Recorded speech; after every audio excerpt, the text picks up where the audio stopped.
Hello, good evening. Welcome to the show. My name is Ama Pratt. This is The Couch. Today being a Wednesday, this is the book review edition of the show. We have been reviewing Half of a Yellow Sun for a while now. You know, we've done a series of reviews on Half of a Yellow Sun. But for this particular series, we've done, I think, three, in-house reviews. And this promises to be the last one. Now, I'm happy or excited about bringing this one because let me declare immediately that I have an agenda, with this specific review that we are going to do. If you've watched the last two or three in the series of reviewing Half of a Yellow Sun, you'd realize that we've dealt with some themes and all of that.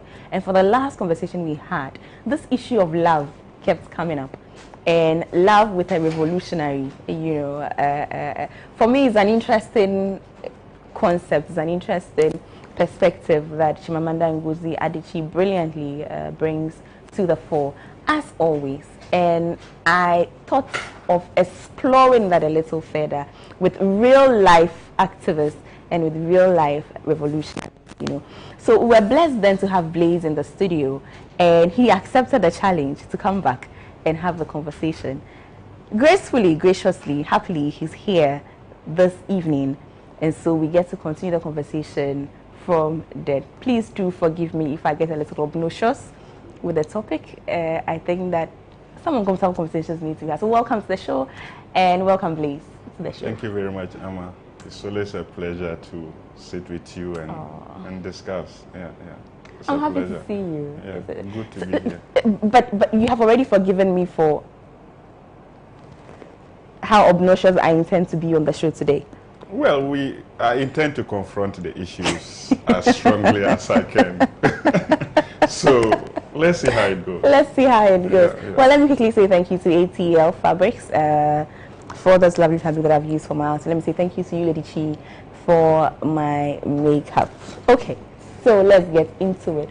Before we get to my agenda, please, you being our one and only guest for tonight, what do you want to stress on? I'm sure that you would also have some themes or some issues that you would want to discuss from the book. Let's clear those ones first, and then we'll get to mine.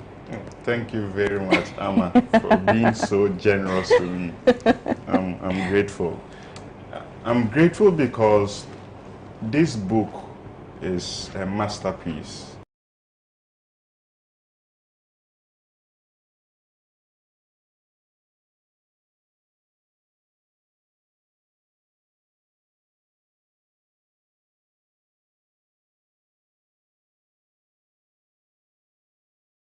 To go and reread this book, okay?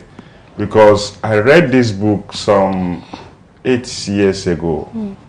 And when I read this book as a young adolescent, different themes struck me. With your indulgence, and I went back to read the book, different themes have emerged. And I thought that it is important to address those themes. When I was a young man and I read this book, of course, love was strong. As an adolescent growing up, even the theme of sex was very important to me as an adolescent. So those were the things that kept me in suspense in reading this book. And if you read this book, Chimamanda has a very nice way of expressing those sentiments, and you will enjoy it. But now reading this book, the matter of ethnicity have come up very strongly. And I shared with you the last time that this book does no more than trying to reinvent or keep the conversation around the status of Biafra. In a way, you disagree with me. When I went back to read, I started with the dedication. Right. Okay. And if you permit me, I'll just read it. It says that my grandfathers, whom I never knew, and Woye David Adichie in Aro Weke did not survive the war. My grandmother, Budu Regina, and Agnes Adichie, remarkably women, both died. This book is the best example.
Of the book.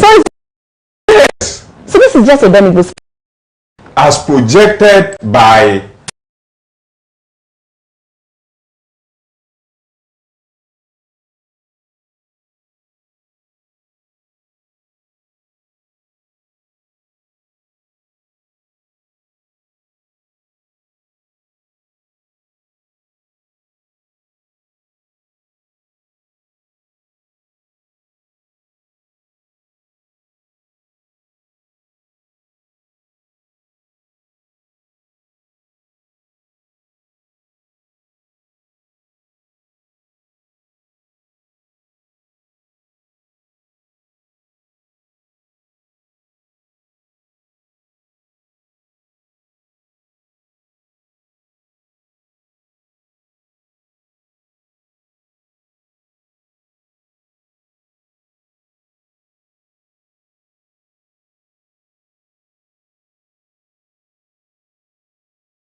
people of Nigeria, look, whether you are an Igbo, whether you are an Hausa, or how do you call them, you must, because there is certain class interest at play, and you must identify who you are based on the role you play in the production of society. That is the most important, because Ama, think about it. what you and I share as human beings is how we work and how that work reproduces all the ideas that we have. That is critical. And we have two basic principles of how we work. We have those who own and control. We know them. Look at how they are behaving. And we have those who own nothing. So, but those who own and control share the same ethnicity with those who don't own and control. So when you divide people by their ethnicity, what you are essentially doing is to disrupt the class struggle inherent in moving society. And what moves society is production and distribution of our material life. I agree with you. Yeah. I do. I'm just saying that this book cannot be responsible for that. This book cannot be. No, it's not responsible. It plays part of it. Because books, our education is essential in constructing our society. Blaze, what you are saying is that this is a theme, the theme of ethnicity that comes up, and that's how you feel about it. Yeah. Right? And I appreciate that. Yes. But I will not be quick to blame Mamanda Ngozi Adichie or say that it's an agenda she seeks to project, because there are other characters who feel differently. Yeah. She projects other ideas as well and other perspectives. This is just one perspective from one character's point of view. Yeah.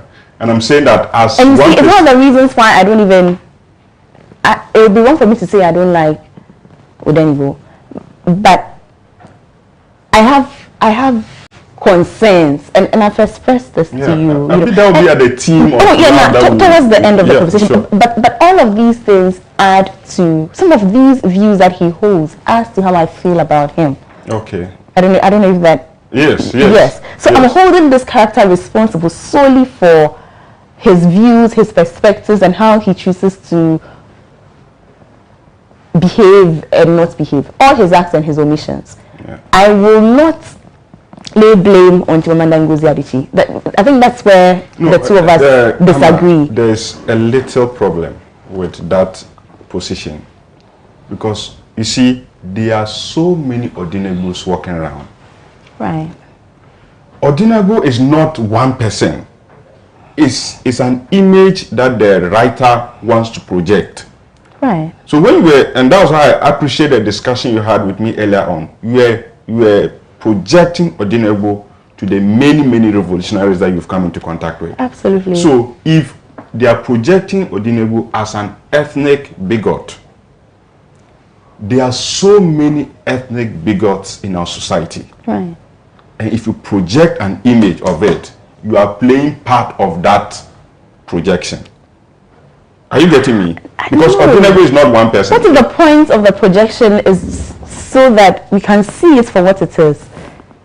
And say and do exactly what you are doing, and say that this is terrible, this shouldn't happen. That's how we should. You allowed me to do it. Go on, please. There is also one important thing I want to talk about. Right.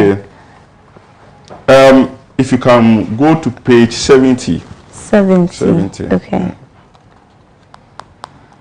And it is still this academic discussion of Odinagbo and his other professors. Right. You know, because those discussions are very important. These are people we hold in high esteem, and we have to. He says that Nkrumah really wanted to lord it all over Africa. It was arrogant of America to insist that the Soviets take their missiles out of Cuba while theirs remain in Turkey. Sharpeville was only a dramatic example of hundreds of blacks killed by South African states every day. But she suspected that there was a glaze of unoriginality every day. Originality to all her ideas. Nkrumah did not want to lord it all over Africa. This is also another dangerous position. You see, and I'm not blaming Chimamanda in a way. What I'm saying is that there are statements that are made in this book that when people read it, they serve as an information to them. And it is important to debunk some of them. Nkrumah did not want to lord it all over Africa. Please, we've come across Nigerian authors who strongly believe this and have projected this. Yeah. Right? Yes. Chest out. Oh, I could mention big personality, big names. Yes, yes. You know, who held very disturbing views, you know, about our history. Yeah, yeah. I don't think Chimamanda is one of them. I think that, so for me, this conversation then becomes a true reflection of a real conversation that could happen on a university campus. Which is happening. Where university lecturers could hold such positions. Yes. Because we've come across them in real life. Yeah, yeah, yeah. Right? Yes. So that's the point I'm making. The point I'm making is that she's just re-emphasizing the many views that How about held. just echoing? How about just echoing the reality that even her personal reality, her parents were university professors. Yeah. What if these are conversations she overheard growing up? And she put them in a book. Yes. So I'm saying that The book must be real enough, no? yes. So yeah, and the book is real. Very real. The Biafran situation is real. Right. The ethnic thing Right. is real. Even in our country, there are some people who think that it is their legitimate birthright to rule this country. So if you write a book that reprojects that same ideas, you are part of that same system. No. This is where we disagree, Blaze. The fact that she's recounted perhaps real conversations that she had in the past, in my view, is not re-emphasizing you. It's just saying what is. Now that leaves you and me to analyze and say that this is true or not. And that's what I've done. Her task as an author Yeah. it's just to put a mirror to society, which is what she has done. She just put a mirror to society, and she's telling us how intellectuals felt at the time. Yeah. So then in reviewing it, we then say, well, we challenge the view. Yeah. Right? But then we don't lay blame. No, it's not more or less. What has she done? For example, you know, last time we did this exercise, I mentioned that books were not neutral. And one of Chimamanda's speeches, she said books are extremely powerful. Books are, the extent to which books can change you is unthinkable. So I'm saying that when people read this book, if they are not privy to what you know, then they accept these things as the whole truth and nothing but the truth. And that's why for someone like me, when I read this book 8 years ago, I couldn't make this analysis. For me, I took all of them hook, line, and sinker. No, but I mean, You see, how can you read any book, take a conversation, and take it hook, line, and that's a conversation. People disagreed with the views. Chimamanda, when I was growing up, was my idol. I still love her. I love her also. Oh, okay. But I don't love her politics. Because the politics, and I'm saying theme of politics, this book is weak. Because it re-emphasizes a lot of things about politics that are factually inaccurate. And I pointed them out. What if that was her objective? What if that was what she actually set out to do? To start a conversation just like this one? I will not know.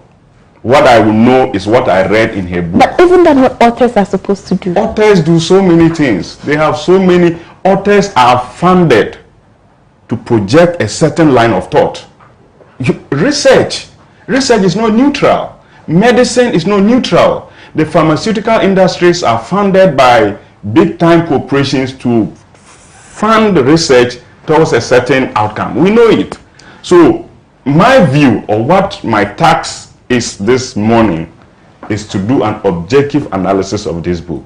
And on the theme of politics, on the theme of ethnicity, this book has churned out some ideas that I think, you know, are misconstrued. And that is just what I agree with you, Blaze. Yeah. I agree with you to the extent that there are views. You see, let's do this. Take a book like The Beautiful Ones Are Not Yet Born. Yes. Now, if you make a categorical statement about the book, you know, in terms of its politics and say it's weak, I don't think anybody can contest you, because the author makes no apologies about who he is and how he feels and how he chooses to present. Right? Here we have Half of a Yellow Sun, which has other perspectives, other characters, and presents them all. So you choose. In this instance, I refuse to blame the author for any agenda or ulterior motive, anything like that. There are books that when you pick, you know that, okay, this is the author, this is how the author feels, and this is what it is. This is, for me, this is not one of those books. This is a book that projects everything. This is that, this person feels this way, that. There's a lot of debate in the book. Yeah. There are lots of ideas that are thrown at you, but then every idea that's thrown at you is also contested. Yeah. Right? So for me, it's just, here are the issues, here are the perspectives. Choose. You make of it what you want. And have just made of it what I want. So do that without blaming the author for what you want. This is my goodness. Look, but my point is, you see, and this is my last, like, really strong point on this. Okay, we don't all have equal capacities to choose. That's a fair point. So, when you throw things out, and this book, when you say he throws different things out, there's nowhere where he says in this book that ethnicity is not, how do you call it? That he seeks to project ethnicity as anti-political agenda. There's nowhere in this book.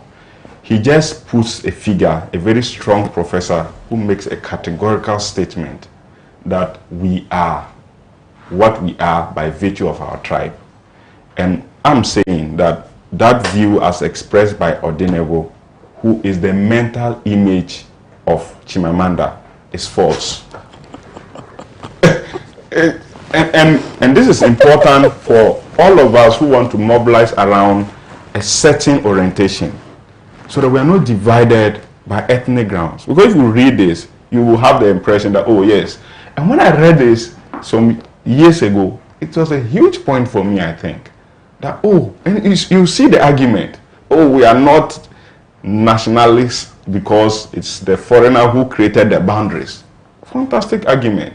Oh, we are not blacks. The black mentality was created by the white man. What you are before the European came is your what? Tribe. And that's why you are an Igbo. You know, so for me, yes, you are an Igbo, but for a certain politics that I want to project, that would be anti that, and then I'm just expressing it. No. I side with you on that point. I mean, and you do that. You do that analysis brilliantly. At the end of the day, it's not about whether you are Igbo or whether you are, whether you are Asante, or at the end of the day, what's your relationship with the resources, and how does that affect the bigger picture? So let's identify based on class, based on production, based on our access to resources and things like that, so that we all fight for equity. Wouldn't that be the point you're making? Yes. And I agree with you. Yeah. Completely. Thank you very much, Ama, for agreeing with me. If I can move to the next theme that I want to discuss. Please go ahead. Which is humility. Please go ahead. Humility. Okay. Oh, I hope you have to disagree with me on this. Please, let's see what it is first. Is it Ogu, the housemaid? Yes, Ogu. Ogu is a personality that Chimamanda projects that I find so fascinating. I mean, the guy is remarkable. His attitude is what young people of our generation should look up to. He goes to a certain home, understanding where he comes from. And all he's interested in is learning from his quote-unquote master. He's so humble, he works so hard, and he seeks, when the professors or lecturers are discussing, he's interested in listening to the discussion and learning from it. So that character of humility, and for all of us who on one way or the other have the opportunity to work under people, it is important for us to cultivate that, huge spirit of humility. Humility is so important. Humility is understanding your history, understanding your current moment with an intention to learn. He's always ready to learn. And that's why when Olana came to the house, he first of all felt threatened. He said, hey, this lady has come to take my position and the attention that Odinebo has for me. But his humility made Olana open the arms and welcome him into the house. So I just thought that his personality is something that young people should grab. We should be humble. We should be ready to learn always, because experience is very important. Right. And those who have experience of society before us, it's always important for us to learn from them. I agree with you. Yeah. My only thing, and I've said this a couple of times on the show, I have a problem with the connotations or the local interpretation or meanings that we've given to the word humble around here. Yeah. You know, so here when I hear humble, humility, and you know, the images that it evokes are not for me what it should be, which is normally my problem with the word humble. Because normally when we say somebody's humble, it's not about that. We sort of ascribe new meanings, and those new meanings. So being subservient. Yes. And I always have a problem with that. Yeah. Because I think that humility is an important word. It's a big word. Yeah. You know, and it's more than we make it out to be. And normally we even use humility in a very selfish context, if that even makes any sense. Yes, you know, where it's more of stooping to conquer than actually, because humility should have some selflessness attached to it. Yeah. No, I agree with you. I get the context that you are coming from. And even for our society, which is patriarchal, some group of people are supposed to be humble. And then in this... Thank you for going there. Yes. And in this context, the woman is supposed to be humble. It's not supposed to be ambitious. It's supposed to serve the man. You know, so in that context, humility becomes derogatory. It becomes anti-progress. You know, but like you said, in respect of how I see humility and the character as portrayed by Chimamanda, this is a young man that has a certain history, has come into a new place, is working with somebody that has vast experience than he does. The only way to learn is to make sure that you are abiding by the vast experience that the guy has accumulated over the years. And that when you are wrong, you have the humility to accept it. You remember when I don't know whether he took meat from... Oh yeah. And took it to in the beginning, when he put in his pocket. When he thought that the ordinary will be so angry, so he had to go out and search for a certain leaf to prepare the best meal that that he could prepare, just to make sure that he appeases them. So it's that context that I see that experience is important. And for those who have had experience more than us, it's important for us to, you know, to give them that respect and to learn from them, you know, in a constructive manner, in a constructive environment. Absolutely. Please go on to your other themes. I also think that one thing that came out strongly is family. You know, I think that the family is so important in this book, and I say the family in respect of Olana, going back to her extended family, visiting them, experiencing the conditions in which they live. Even her auntie. Yes, for me I was so touched by that gesture, you know, to the extent that, you know, and things shocked her. You see, it makes you understand the socio-economic context in which people live, how people have different ideas from us.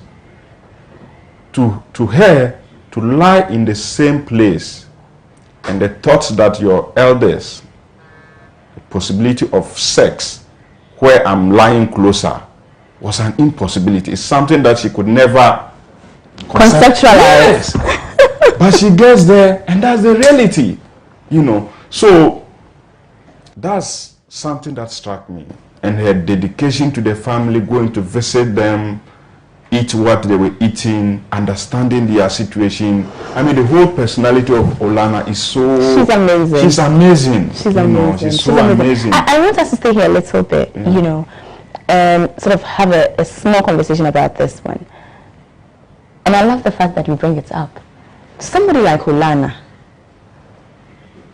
sharing a small space with a whole family is an impossible concept. Because she's grown up in a place where she has her room, her sister has her room, her parents have different rooms, all of that. And so she goes back home, to family in the, in other parts of the country, and experiences a whole new world. So obviously worldviews, perspective, things like that. But then Olana is primed for leadership, isn't it? Wouldn't she be the type of person that becomes an MP? Yeah. A minister. Yes. And then you look at the disconnect, right? The disconnect of her life and her views, her worldview from that of the people that she would serve. Yes. And wouldn't that even be at the center of most of our problems? That's true. Most of the, I agree. That's the point I sought to make. That, look, this thing about experiencing people in their situation, backed by how they live, how they produce, how they think, is so important. Because you cannot solve the problems of people if you don't get in touch with them and understand and let them give you the direction. Today, the conversation by those who represent us on a budget that is to affect the lives of our people is Article 102 and Article 104. What do I care? Incredible. It's shocking. So that's the context. So the discussion is completely devoid of the realities of the people. Remote. So it's the same context. So Olana's personality for me is so fascinating. Olana Ogu, I am so touched about how that lady carried herself. Again, this is a praise to Chimamanda, because there's finally. Oh yeah, bring it on. No, because that image of Olana is her image. I don't think there's somebody who existed in history called Olana who had to walk and go, but she connected the experiences of people and put it into a mental image and represented it in a book. So that is credit to Chimamanda. That personality is what I would say, not women, but men and women together should have that kind of personality. It's amazing, and then it just teaches us that life is the connection that we create and the experiences that we build out of it. Yes, it's so funny you say this. The reason I love Chimamanda Ngozi Adichie so much is the fact that she's able to create beautiful people and ugly people in equal measure. That's why I love her. I don't know if you understand. She's able to create or bring up perspectives that I find very annoying and I can't deal with. And yet she's able to bring about perspectives and ideas. I'm just like, that for me, and that's why I insist that she's an objective storyteller. Do you understand how I'm going with this? And I refuse to blame her for what I don't like when I read her books. Because I find that she's very able to tell a subjective story. When we discuss Olana, and when we read these books also, there are things that we see, and when I'm done with this, we can move to the theme that you are most interested in. Yes. She says that she was described as one that is illogically beautiful. I don't understand what that means. Olana. Yes. But doesn't she sound illogically beautiful? Good. I'm saying that I don't understand that. I mean, it's her beauty beats reason. Like, it beats logic. So beautiful. Okay. And for me, it's deeper than skin. I get you now. I think it's deeper than skin. So she goes beyond the logic of beauty. She's beautiful. Oh, okay. I didn't understand that. I said she's illogically beautiful. I didn't understand. Let's have an example. You know, there are some people when you meet them and you know that something should work, right? You have an image of beauty and it's supposed to be maybe round eyes. Yes. And a pointed nose. And perhaps a round lip or something. And then you meet somebody who has perhaps square lips and rectangular nose. Yeah. And inverted eyes. And yet this person is really beautiful. So for me that could be a concept of somebody who's illogically beautiful. Or just somebody who's just so beautiful that, why? Everybody has a flaw. Where's yours? Yeah, that's true. I mean, when we read these books, there are certain things that we don't understand. And this was one of the phrases that I couldn't, because I thought she was logically beautiful. So I didn't understand when you said she was illogically beautiful, but your explanation, I understand so much. Yeah. Right. Okay. So any other things? Okay. No, these were the most important. Right. Yeah, I know the theme of love is important. I did not understand the love between, is it Canaan and the man? Is it Richard? Yes, Richard. I didn't understand it. Why? Because, look, it wasn't connected to anything. It was just words about two people. No, but before Canaan and Richard, right. there was Canaan and another man. No. Richard finally broke up with Canaan and fell in love with a different. I'm confused. What do you want love to be connected to? If you look at the connection between Odinebu and Olana, it makes sense, But I don't like love that makes sense. Oh, really? Yeah. Why? It has to make sense. It has to be two people who understand each other. These were two people who are from the same, let's say, orientation, work frame. I mean, Olana and Odinebu. Okay. You see, they connect, and then she goes in a line. She says that this man makes a revolutionary move. Yeah, deception. Yeah. Oh!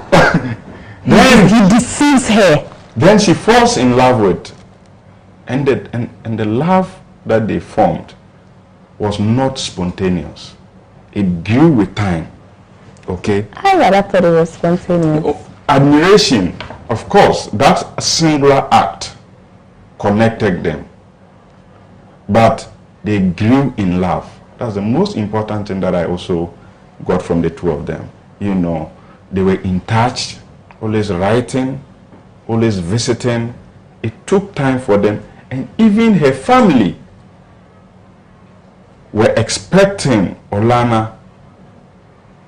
Ama, you don't talk about that. Let's talk about that. Her family expected a different man for... Absolutely. But she, because of the connection, because of the friendship, they were friends. But you see, that's why I speak about not liking love that makes sense, because in my estimation, Olana and Odinebu did not make sense. Okay. From where I sit, they didn't make sense. So this is a bougie girl, grew up outside the shores of Nigeria, went to school outside the shores of Nigeria, back home from an affluent society, nice and rosy. She makes sense with the other guy, the handsome guy. Yes. Is it Ibrahim? I forgot his name. Ibrahim now is something. They make sense because both of them are, affluent kids. Yeah. She's good looking, he's good looking. Yeah. Great background. Odinebu is not her type of person. He's a revolutionary. He's so that love for me did not make sense. Somebody expected Olana to end up with somebody like that. But she does. Yes. And it's because of that spontaneity that you speak about. I think it was love at first sight. They meet. He wows her. He represents something that she's not used to. This idea of a man that can stand up to, that white guy in a queue and It's beautiful, isn't it? Yeah, it is. I mean, but that is and that's where I hold a different view, because I think it was more of friendship. No, that was love. You know, I would call it friendship at the beginning. You know, because look, we are struck by so many things, okay? But those things do not immediately amount to love. Some form of admiration does not immediately mean that there's love. I mean, when I talk about love, I'm talking about it within this emotional connection. I mean, what is love? Emotional connection that encompasses everything, including sex. Okay. What is love? Emotional connection. That emotional connection that encompasses everything that it is with the person. Like what? Everything like what? Look, the two of you, you define each other's reality. Right. My reality, if you are in love with somebody, your reality is represented by that person. So you are connected emotionally. You have a certain project that you want to achieve in life, and that project must happen with this person. Because you're ticking boxes. You're ticking boxes. How? You're ticking boxes. How? That's why you want love that makes sense. You want to tick boxes. No. Check. But I explained to you. You know, Olana objected at the beginning to any issue of marriage. We'll come to that after the break. We are coming straight back to that after the break. So let's take a quick break. When we come back, we define what Blaze's understanding of love is, you know, in the context of his revolutionary status. Stay with us.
Whatever the occasion, with ATL, you can never be out of style. ATL, bringing fabric to life.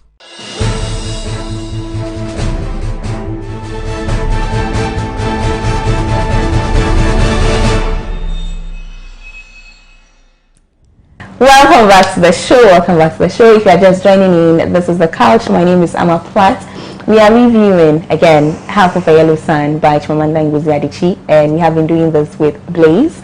You know, Blaze is my comrade, member Socialist Forum of Ghana, and all things revolutionary, you know. And we have been joined by Ikua, and Ikua is a literally lover. You know, you get to know her. Don't worry, I got you when it comes to that. Welcome, Ikua. Thank you, Ama. It's great to see you. I love your colorful scarf. Thank you. Because you're just joining in. Okay. Let's hear your take on what we've been discussing so far. Okay, so I want to take Blaze on one thing, what he said about the ethnicity part.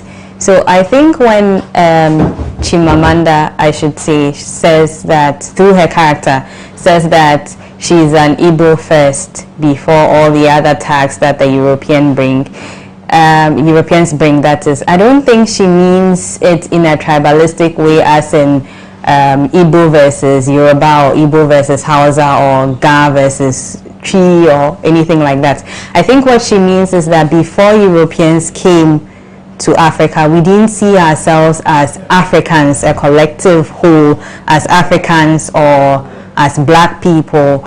I think what she means is that they imposed the term Nigeria on us, or Ghanaian on us. So if you take the history of Ghana, for instance, that we had our kingdoms and our ethnicities, and those were not defined by a collective country term, Ghana or Gold Coast. And so she doesn't mean the Igbo in a sense of it being a tribalistic thing or an ethnic thing. What she means rather is that what we thought of ourselves was rather in our communities or in our ethnicities. And I don't think it's even limited to Africans, because if you take any sort of migration pattern, for instance, like Germans, for instance, before it became Germany, where they had the Austro-Hungary kingdom, for instance, that they didn't see themselves as Germans or Austrians, that they had Bavaria, for instance. It was only when they went out of Germany, for instance, into the United States, that they were identified as Germans. And so when Chimamanda writes that, she doesn't really mean it in terms of a tribalistic thing. What she means is that our view of ourselves was more insular, so that we saw ourselves more as defined by the community around us, not as black people. And I don't know if you can bear with me, but usually when we travel outside Ghana or for the first time, that's when you first realize that, oh, I'm black. If you are here, you merge in with everyone else. And in the same way, when white people come to an African space, that's the first time they see themselves as, oh, I actually am different from the people around me here right now. And so it's not so much a tribalistic thing as a way of describing ourselves. And so I feel like if you argue it in a sort of tribalistic term, then you take it out of context of what she means by seeing, I don't know who the character is that said that, I'm very sorry, but whoever the character is trying to say at that moment that before the European came, this is how we saw ourselves, but with they coming, we had to redefine our concept of who we are to factor in the larger country, which is Nigeria, and then the continent, which is Africa, and then our race as black people. So yes. You want me to? Yes, I want you to react. Okay. I mean, thank you very much for the feedback. I don't have rebuttals to the general discussions around who we were before the advent of colonialism and the division using these chiefs, you know. But we started the discussion around, my premise was the context even within which this book was written. Okay.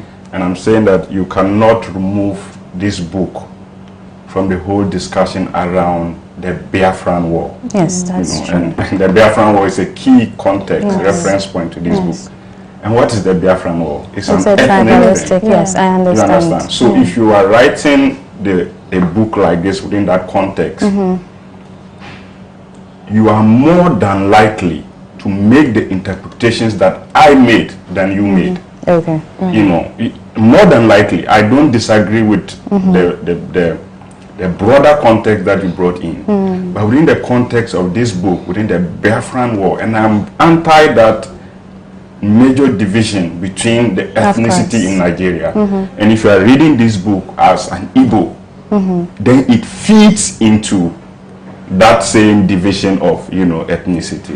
No, but I agree with you in general that, look, before the advent of colonialism, we were identified in communities, you know, and these communities is important to re-emphasize it. I think that's what I can say. I like it. I like it. I like it. I like it. But isn't that the beauty, you know, of interpretations when it comes to books and literary works? You know, the fact that, you know, I can read it and take a general view or interpret it within the world, and I can read it and say, what's the theme here? You know, like Blaise said, what's the theme? Biafran, okay, then this is the, you know, I mean, it's the beauty of, you know, and both perspectives, for me, only re-emphasize how brilliant your mother Ngozi Adichie is. I'm biased that way. I think we have also discussed already that after this book, I think there's a movie. Yes. on this Which book. I think doesn't do justice to the book. Exactly. Okay. And when they wanted to premiere the book, we saw that the state came after Chimamanda because the state thought that it was going to re-emphasize the division between tribal lines, you know. Subsequently, I think it's been allowed to premiere. We've even showed it a couple of times on Pan-African. Okay. You know, so is the impression that the book creates that it's important to always, you know. And may I just chip in that I think you make a very interesting point that's looking at it within the context of the book. That, I mean, of course, this is talking about the Biafran War, so that's a war centered on ethnic division, so that's a perspective to look at. So I think that's an important thing to think about as well in interpreting that aspect of the book. Right. Okay, so now we'll talk about my favorite theme of the book, the theme of love. You know, and my biggest criticism is straight for that book. I don't even I'm tunnel visioned in my in my appreciation, and I extend it to activists, to revolutionaries, to progressives, and perhaps it's even a criticism of myself in a way, because I'm feminist. I identify as feminist. I'm sure you do too. I do. Yes. And also socialism. Blaise identifies as socialist, right? Blaise, you identify as feminist? Yeah, I'm a feminist. Absolutely. So this is the people who but not the Chimamanda feminist. Imagine. What's the feminist? Imagine. He just had to spoil my day. No, I mean, I have to be. What is the Chimamanda feminist? I have to be honest. What is the Chimamanda says that her role model is the former U.S. Secretary General. What's the name? Secretary of State. I can't conceptualize it. Why? The policies of Hillary Clinton has affected more women than anything else. So we have, you see, and feminism must also be seen within context. Any type of feminism that is not anti-imperialist cannot be feminism in my perspective. I have so many people who say they are feminists, but it's just this liberal, neoliberal feminism that they seek to project. And it is what? Replace the bourgeois men with bourgeois women, or push women more into the main positions. They are not talking about the system that impoverishes women, the system that stops women from achieving their potential. They are just seeking to represent men with women to still sit on the same system that oppresses women. So it's always, and I was shocked when I heard her in that interview. So if she's your role model, I cannot subscribe to your feminism, and then we know her history. We know that she's from a bourgeois aristocrat family. That cannot be her fault. I'm not saying it's her fault. You can't hold her family against her. Oh, I'm not doing that. I'm just saying that her ideas are a product of her socioeconomic background, which includes her family.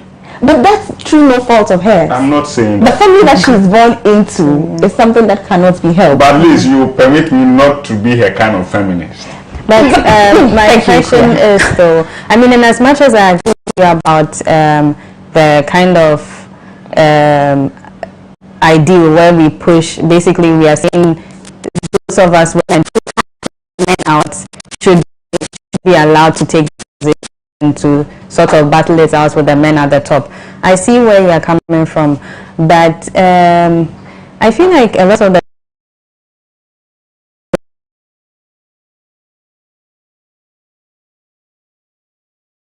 her saying that, I mean, I can't speak too much to what Hillary Clinton's policies were and all that. I think I'll be out of my depth when I come to that, but I'm just saying that maybe there isn't much wrong with someone being a feminist and still being from a higher socio-cultural or socio-economic background than the average woman.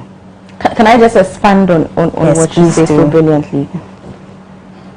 Just that by itself cannot be a problem. I think the problem becomes when she says, let's keep the status quo. Let's keep me upper class, and let's keep some people lower class. Exactly. I think that's where the problem comes in, isn't it? But just the fact of her being upper class cannot be used against her. Cannot be a problem. No, it's not a problem at all. But until she perpetuates or insists on keeping the status quo as is, then we have a problem with her. Nobody, and this is it about feminism. Men are in a position of privilege under the patriarchal system, and no man will give out their position of privilege. Exactly. On a silver platter. All the advances that has been made by women has been done through struggle. I agree. Okay, it is the same thing for maybe not the middle class, but the upper class. Will not just run out of. They will never give out their position of privilege. But we just spoke about Olana. We just spoke about Olana. Yeah, that's and her being upper class. Yeah. And yet connecting in a way that so impressed you that you actually had very nice sense about Shamanda Ngozi Adichie. Yeah, I can agree with her at some moment and disagree with her at some moment. I'm at liberty to do that. I'm just saying that her association, because ideas are important, and ideas are a product of the material life. Right. So, to the extent that you see someone like Hillary as your mentor, but she made a point that I agree with. She can identify with Hillary Clinton on various ways and maybe disagree with Hillary Clinton in different several ways. The quality of Hillary Clinton, and they all call themselves feminists. They all say that they are interested in women empowerment. They have all these NGOs that advocates for women and all that. So that system that all of them operates within, including Chimamanda, and I know she's been on all these platforms, do not really advocate the cause of working class women, who are those that's my kind of feminism. My kind of feminism is anti-imperialist, it's anti-capitalist. And that's what it should be. Yeah. My only concern about that is that it's a journey, it's a struggle, and you definitely have to start from somewhere. It's the same argument I have all the time about Obama. I love them, and in our circles, that's not a popular. It's not a popular opinion. Yes. So I'm constantly getting into trouble for my love for the Obamas all the time. Because in our circles, the Obamas are not ideal. They represent capitalism. They represent everything that we do not associate with, or everything we think that's the old school that we want to do away with. But for me, I look at Obama, I look at Michelle Obama, and I see possibility. And for a black person, for a black woman who has a black son, that representation is very important. And for me, it's step one. You see, ultimately we are hoping to get to step 100. We want to get to step 100. But this will be step one. Can I just enjoy step one for what it is? And be allowed to hope for step two that ultimately gets us to step 100? That's my position. Because I think that it would be unfair to criticize step one. Exactly. Because I'm hoping to get to step 100. That's the position that I take. So if somebody is eulogizing Hillary Clinton, I have my own issues with Hillary Clinton. But the point is that there are so many Hillary Clinton males that exist. Exactly. They are not ideal. We want to do away with them, whatever. But if one Hillary Clinton can seep through, let's talk about that. Let's celebrate that for a minute. So we get to a point where we have other options. Perhaps we won't be choosing Hillary Clinton because then we can talk about her politics and how her policies are not right. But then maybe by step 12, perhaps, we would have options and we have a more progressive woman somewhere that we can point to and push. But until then, If this is what we have, let's celebrate her. That's my position. You see, and for me, that's my criticism of all of us activists, all of us revolutionaries, all of us who seek change. And I was teasing Blaze earlier. I think that we tend to live in our own world. And I said this to you. We tend to create our own world and live there and refuse to engage, which for me is the biggest criticism against Odenibo. Revolutionaries, activists. You know, he saw life through the lenses of black and white, no grace. This is who I am. I hate everything this. And yet that's the man that goes and cheats on his woman. That's the man that impregnates another woman. That's the man that when finally war strikes, he becomes a ghost of himself. For me, simply because he refuses to engage the world. He refuses to engage reality. And I insist that that's the biggest criticism for all of us as activists, even for those of us who insist we are feminists. Because there are some realities in our existence that our ideologies and our sort of refuses to appreciate. So we will call somebody a patriarchal princess because perhaps she chooses to engage differently. Forgetting that we live in a society that sometimes necessitates that you sort of, I hope you understand what I'm saying, sort of not bend your principles, but just engage. And I appreciate that I'm engaging. I know that this is wrong, but I choose to engage. For instance, this concept of help. And if when your husband engages at home, he should be sort of applauded for it, or you know, I don't know if I'm making sense. You're making sense. My feminist position is that no, I live in this house with you. So if I'm doing it, you should be doing it, right? But I live in the world. I live in this world, and I appreciate his years of our existence, and the fact that whatever small thing that he's doing is an effort on his part. And so I can't continuously lambast him for it.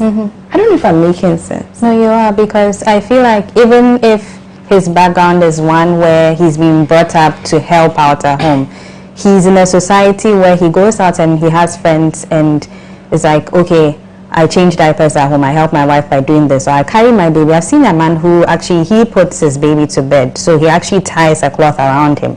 And so if his friends were to see him or his colleagues were to see him, even though he himself sees nothing wrong with it, the society around him will tell him that will reinforce those patriarchal characteristics and say, why are you doing this? Are you not a man? And that these are not things that men should do, etc., etc. So you're right. Basically, there's a holistic society we live in. There's the external, and so in as much as we are feminists and we want to say that, well, both of us ran this house together and that both of us had the children together, we should also be mindful of the fact that there's an external world that's also, even in as much as he may not want to give in to those things, that he still hears these voices, and those are things that might chip at his confidence or not. And so these are things that we also need to consider, that we appreciate that, okay, he's helping out, and that even if he's not, that how do we encourage him or motivate, well, not motivate, but encourage him or thank him for